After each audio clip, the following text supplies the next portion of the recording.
ये जगजाहिर है कि कांग्रेस में प्रदेश में दो गुट हैं, ये कार्यकर्ता भी आपस में बात करते हैं। क्या इस यात्रा का मकसद ये है कि भूपेंद्र सिंह हुड्डा गुट को कमजोर किया जाए? जहां तक हमारी समझ है, एक ही गुट है और वो है कांग्रेस का, राहुल गांधी का, खड़गे जी का। ये अलग बात है कि कुछ लोग वहां बैठे हैं, कुछ यहाँ बैठे हैं, कुछ यहाँ बैठे हैं, लेकिन सब इसी पार्टी के दायरे के अंदर राहुल जी का, खड़गे जी का संदेश और कांग्रेस के हाथ के निशान की बात करते हैं। ये जरूर मैं मानूंगी कि कोई भी संस्था होती है या कोई भी ऑर्गेनाइजेशन होती है, उसमें अपनी अपनी स्पेस के लिए सब लोग, देखो जब तक आपस में इतना भी नहीं होगा तो कोई संगठन में डायनामिज्म भी नहीं होता। तो डायनामिज्म होता है, आप अपने भी किसी उसमें काम करेंगे तो एक करेगा, एक परफॉर्म करेगा, एक कहेगा कि और अच्छा।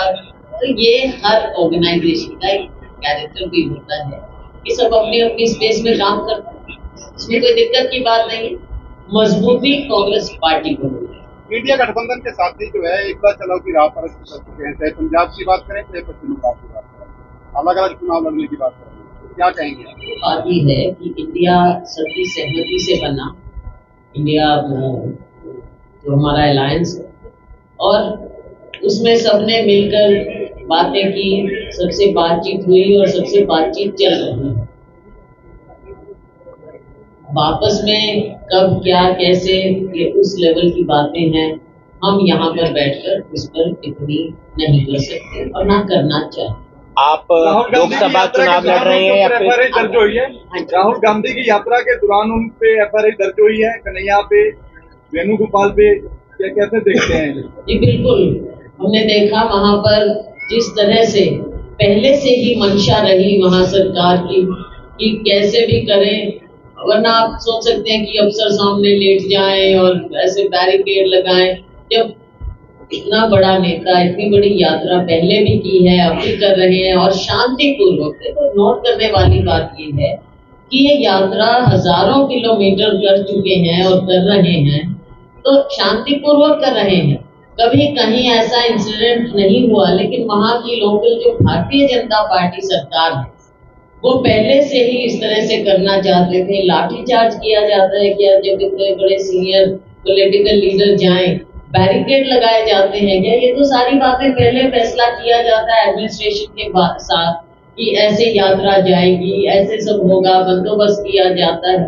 तो वो करने की बजाय एफआईआर हमारे नेताओं पर करें, ये तो उनकी सोच दिख रही है। लेकिन राहुल जी ना कभी डरे हैं ना झुके हैं, हमारी यात्रा जारी है और जारी रहेगी। बीजेपी प्रदेशवासियों को राम मंदिर की प्रदेश अध्यक्ष कल कहते हुए नजर आए कि कांग्रेस अपने पूर्वजों को न्याय नहीं दिला पाई, तो यह न्याय यात्रा भी न्याय संगत नहीं है।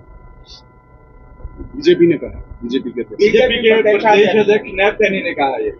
वो अपनी टिप्पणी करें, जानते हैं कि उनका जो भारतीय जनता पार्टी या उस समय भारतीय जनता पार्टी टाइप की जो ऑर्गेनाइजेशन थी, हमारी देश की लड़ाई में, आजादी की लड़ाई में देश के करोड़ों लोगों का योगदान रहा, तो क्या कि उनको सबको नकारेंगे? और आगे देश के निर्माण में हमारे करोड़ों लोगों का योगदान रहा है, क्या उसको नकारेंगे? और ये भी नहीं भुला सकते कि इसमें अग्रणी कांग्रेस पार्टी के नेतृत्व में, गांधी जी के नेतृत्व में, हमारे दूसरे बड़े सीनियर नेताओं के नेतृत्व में आजादी की लड़ाई लड़ी गई। अब आज के दिन ये इस तरह की टिप्पणी करना, ये तो उनकी सोच है। इन्होंने कब भाग लिया था आजादी की लड़ाई में? भाजपा नेता यात्रा करवा रहे हैं, यात्रा के माध्यम से भाजपा नेता कह रहे हैं कि यात्रा के माध्यम से कांग्रेस गुमराह कर रही है जनता।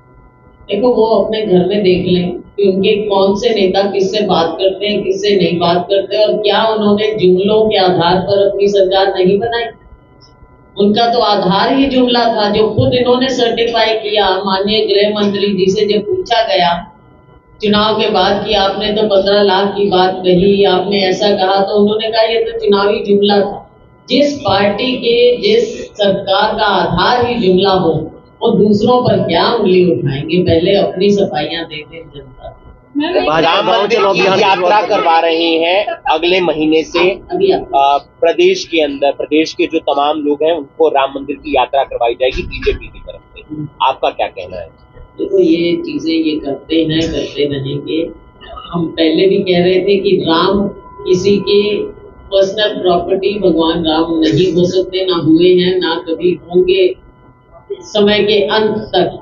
तो कोई भी राजनीतिक पार्टी अगर फायदा उठाना चाहे भगवान जी के नाम का, ये तो कभी हो भी नहीं सकता और ना किसी की सर्टिफिकेट दे सकते। बाकी चुनाव जब आते हैं ये लोग इस तरह के कभी धर्म के नाम पर, कभी कुछ और ये करते हैं ऐसे। भाजपा गाँव चलो। सत्ता पक्ष का कहना है कि कांग्रेस पार्टी दुर्भाग्यपूर्ण पार्टी है और भ्रष्टाचारी पार्टी है। इसका जवाब मैं वो अपने गिरबान में देखिए, चलो। आप जो ये सवाल पूछ रहे हैं ना, उनका ये कहना है आप टिप्पणी करो, उनका ये कहना है आप टिप्पणी करो, इसका कोई मायने नहीं है। आप पूछो, सवाल पूछ रहे हैं। भाजपा गाँव चलो अभियान की शुरुआत कर रही है। भाजपा गाँव चलो अभियान की शुरुआत की है भाजपा ने, उसको लेकर क्या किया? गाँव चलो अभियान। देखो, गांव कहाँ ये गांव जाएंगे, कहाँ मोहल्ला जाएंगे? 10 साल मिले थे तब कभी गए होते तो इनको पता चलता कि क्या जरूरत है और क्या बदहाली है। अब जाएंगे देखेंगे क्या 10 साल में इन्होंने प्रदेश को कहाँ से कहाँ पहुंचा दिया है, देश को कहाँ से कहाँ पहुंचा दिया है। लोग इनको जवाब दे देंगे। लोगों में जाने की हिम्मत तो करें। आप लोग एक तरफ राम मंदिर की खुशियां है तो दूसरी तरफ वहाँ पे जो लोग रह रहे थे उनके घर उजाड़ दिए गए। G20 के दौरान दिया देखो, G20 हो कुछ इन्होंने ये इवेंट दिखाने का, G20 एक अलग अंतर्राष्ट्रीय वो था, पर बात उजाड़ने की है तो बसाने की भी होनी चाहिए। लोगों को बसाना भी चाहिए। लोकसभा चुनाव लड़ रहे हैं आप, हाईकमान फैसला करेगा। आपकी इच्छा क्या है, लोकसभा या विधानसभा? देखो, मैंने ये कहा कि अब तक मैंने लोकसभा चुनाव लड़े हैं, मैं राज्यसभा में भी मुझे पार्टी ने मौका दिया। इस बार जो हाईकमान फैसला करेगी वो हमारा तो फ्यूचर वही करते हैं, लेकिन मेरी इच्छा है कि इस बार मैं विधानसभा चुनाव। नीलो खेड़ी से मैम, ये भी हाईकमान फैसला। शैलजा जी अभी अपने भाषणों में कई बार जो है चुनावी दावे करते हैं, कांग्रेस को लेकर और 6,000 तक पेंशन देंगे। कुछ देखो, कुछ चीजें हैं जो मैनिफेस्टो कमेटी तय करती है, कुछ है जो पार्टी तय करती है, कुछ 2-4 बातें हैं जो और स्टेट्स में भी हमने की। शैलजा जी प्रदेश में 4 कमेटियां बनाई गई हैं, लेकिन अब 4 कमेटियां बनाई गई है प्रदेश में, लेकिन अब आला कमान ने हर एक कमेटी में AICC के सचिव की नियुक्ति क्या कर दी है। क्या जो प्रदेश के नेता हैं, मैंने देखा 2 दिन पहले है AICC के सचिव जो हैं इन 4 कमेटी में रहेंगे, क्या आप लोगों के भी समाजस्य नहीं है? सचिव कौन है? AICC सचिव कौन है? जो भी होंगे नाम नहीं डिक्लेयर किया गया, वो लेटर इशू कर दिया गया है। अच्छा, मैंने खुद देखा है ऐसे क्यों? मैं अशोक तंवर ने जो